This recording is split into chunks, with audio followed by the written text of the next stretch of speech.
Students welcome in your tally class. Students tally में हमारा next topic है payroll calculation. उसमें न्यू पे हेड्स कैसे बनाने हैं वो देख लेते हैं। सबसे पहले आपने पेरोल इन्फो पे जाना है और यहाँ से कोई भी एक एम्प्लॉय निकाल लेते हैं।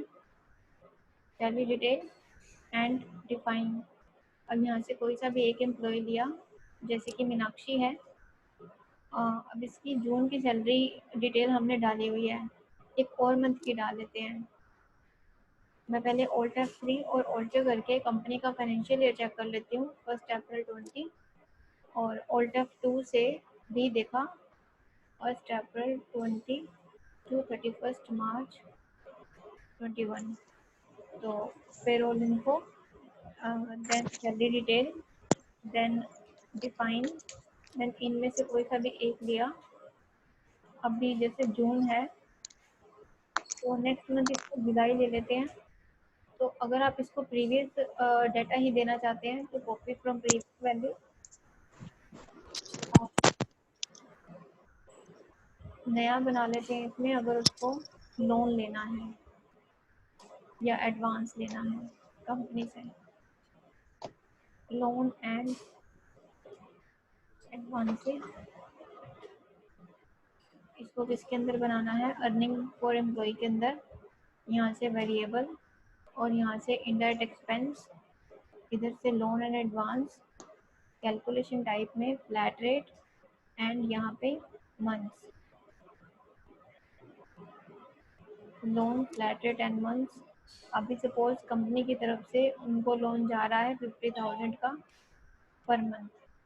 तो अब जुलाई मंथ की अटेंडेंस लगानी है। Go to payroll vouchers and press control F5, then press F2, 1 जुलाई, और यहाँ से एम्प्लॉय लिया जैसे कि Meenakshi, present 30, full month present है, और इसको सेव किया। Then control F4, alt A, salary 1 जुलाई 1 to 1, देन यहाँ से एम्प्लॉय एंड सेव। अभी उसकी जितनी मंथली सैलरी बनती है उसके साथ उसको 50,000 का लोन भी मिल रहा है। That means 60,000 and 6345 and 65,000 plus 50,000, that comes to 1,15,000। अब इसको सेव कर देते हैं। जुलाई की सैलरी कैलकुलेटेड। अब उसकी सैलरी से डिडक्शन करनी है, instalment, payroll info, then salary detail, then define, then enter.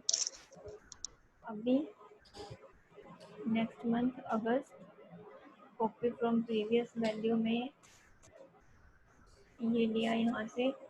अब इसको लोन ना देके देनी है इंस्टॉलमेंट, और सी से आप बना लोगे इंस्टॉलमेंट, और अर्निंग इसकी इंस्टॉलमेंट जो है वो इंस्टॉलमेंट डिडक्शन में जाएगी क्योंकि उसके सैलरी से हमने काटना है। और यहाँ से इनडायरेक्ट एक्सपेंस, इंस्टॉलमेंट, और यहाँ से फ्लैट रेट, और यहाँ से months and save, flat rate months and save. अब उसकी कितनी इंस्टॉलमेंट डिडक्ट हो रही है, सपोज 10,000 पर मंथ उसकी सैलरी से काटना है। तो अगस्त मंथ में 10,000 उसकी सैलरी से डिडक्ट होगा। इसको सेव कर दोगे। फिर अगस्त की अटेंडेंस लगानी है, payroll voucher, control F5, F2, 1 अगस्त, then employee present 30, save, control F4, alt A, salary 1 अगस्त मंथ, सिलेक्ट एम्प्लॉय एंड जो इसकी सैलरी कैलकुलेट होके आई है उसमें से 10,000 ये माइनस कर देगा और उसको एक्चुअल सैलरी मिलेगी डिडक्शन के बाद 55,000। इसको सेव कर लेंगे। ऐसे ही अब जैसे 50,000 का लोन है तो 10,000 की इंस्टॉलमेंट्स उसकी सैलरी से डिडक्ट होती जाएगी। Next month payroll info, then salary detail, define September 9। अब यहाँ से करना है कॉपी फ्रॉम प्रीवियस वैल्यू, सारा कॉपी करके एज इट इज़ उसकी इंस्टॉलमेंट डिडक्ट करनी है। 50,000 की फर्स्ट इंस्टॉलमेंट 10 थी, सेकंड 10, ऐसे ही इसकी 5 इंस्टॉलमेंट्स 5 मंथ्स की बनेगी। 10,000 एंड सेव सितंबर की attendance, payroll voucher, control F5, then F2 सितंबर and present and 30 and save, control F4, alt A, salary सितंबर एम्प्लॉय एंड सेव, 10,000 की रिडक्शन। तो इस तरह से जो ये 10,000 की रिडक्शन है वो 5 मंथ्स में रहेंगी। अब इसमें नया पे हेड आप क्या सीखेंगे, जैसे TDS उसकी सैलरी से काटना है तो वो सारे पे हेड्स हम एम्प्लॉय की सैलरी में लेते जाएंगे। फिर रोल इन्फो, पे हेड्स, जैसे TDS है deduction from employees and TDS government के पास जाएगा तो under duties and taxes and TDS on as computed value, and either you can take on current earning total or you can take on specified formula। तो अभी हम current earning total पे ले लेते हैं इसको और परसेंटेज दे देते हैं सपोज 10। TDS उसकी सैलरी से कटेगा, कैलकुलेट करके देख लेते हैं कोई दूसरे एम्प्लॉय की salary detail, define and employee. अभी इसकी मई की कैलकुलेटेड है 1 जून में कॉपी करना है सारा डाटा ऊपर से और यहाँ से नया पे हेड ले लेंगे TDS का। तो TDS इसका सेव हो जाएगा यहाँ पे एंड जून की अटेंडेंस और सैलरी, फिर ऑल वाउचर्स, कंट्रोल F5, 1 जून, F2 से 1 जून एंड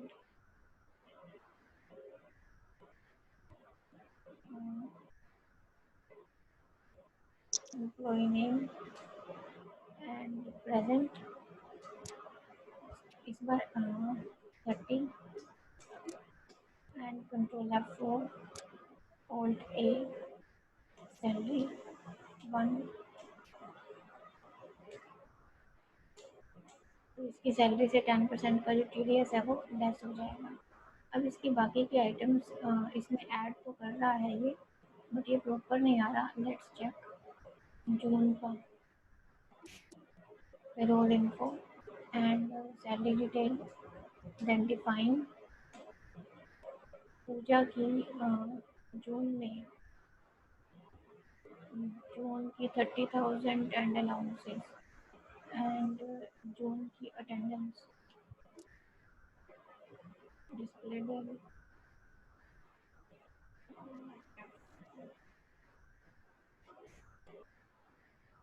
1 जून की अटेंडेंस इसकी लगी हुई है 30 डेज की।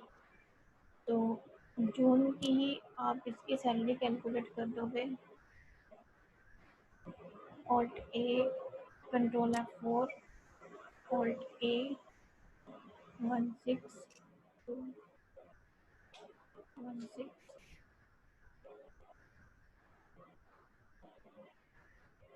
एंड सिलेक्ट, सैलरी से ऐसे डिडक्ट हो जाएंगे। अगर उसको अर्निंग लीव देना है आपको तो कोई भी एक एम्प्लॉय ले लेते हैं, payroll info and salary detail, define 1 June, 1 July, copy और अर्निंग लीव का एक पे हेड बना लेते हैं और सी अर्निंग लीव। ये वो लीव्स हैं जब एम्प्लॉय ऑफ लेता है कंपनी से, या फिर कंपनी का अपना एक ऑफ डे होता है, और वो उस ऑफ डे वाले दिन अगर एम्प्लॉय काम करने आता है तो ये अर्निंग लीव उस टाइम दी जाती है। अर्निंग वेरिएबल इनडायरेक्ट एंड इधर से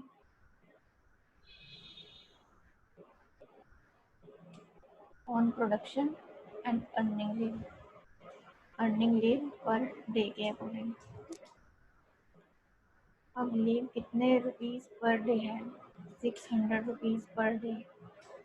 से जुलाई अटेंडेंस पूजा की, go to payroll vouchers, control F5, F2, 1 जुलाई, present 30, control F4, alt A, 1 जुलाई एंड सेव। अर्निंग लीव के डेज आपको अटेंडेंस में फिल करने हैं, तब जाके यहाँ पे कैलकुलेट करेगा। अटेंडेंस दोबारा देख लेते हैं जुलाई की। Day book and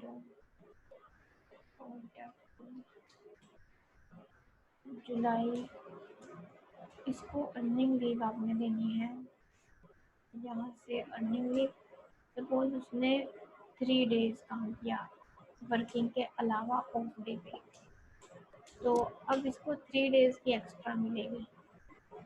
vouchers and control F4, alt A, salary 1 July to 1 जुलाई एंड,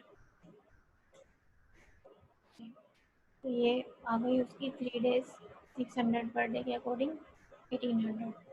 तो आपका पेरोल यानी सैलरी कैलकुलेशन जो है वो आपका कंप्लीट हो जाता है। इसको भी आप रिवाइज करेंगे। Thank you.